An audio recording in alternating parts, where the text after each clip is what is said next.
Assalamualaikum warahmatullahi wabarakatuh. Salam sejahtera dan salam Malaysia Madani. Alhamdulillah, kita sekali lagi dipertemukan dengan bulan Syawal yang penuh keberkatan. Hari Raya Aidilfitri adalah saat yang indah untuk kita meraihkan kemenangan selepas sebulan menunaikan ibadah puasa, di samping mengeratkan silaturahim serta saling bermaaf-maafan.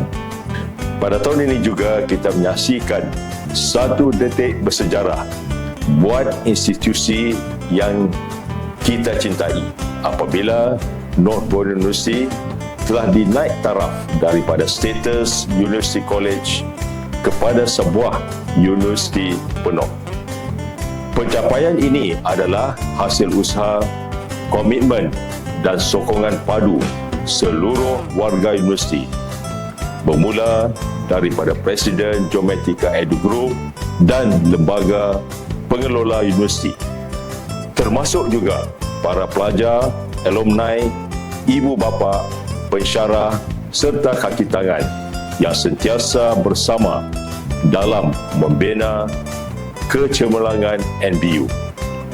Semoga pencapaian ini menjadi pemangkin kepada lebih banyak kejayaan pada masa hadapan dan terus memperkukuhkan peranan kita dalam melahirkan generasi berilmu, berdaya saing serta berbakti kepada masyarakat dan negara.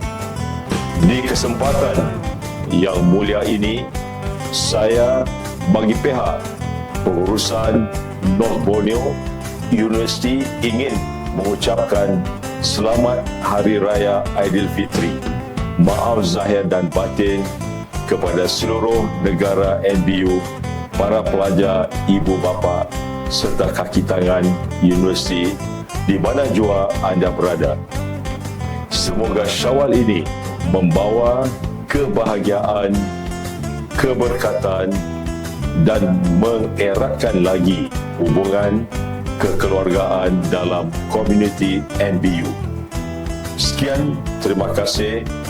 Wassalamualaikum warahmatullahi wabarakatuh.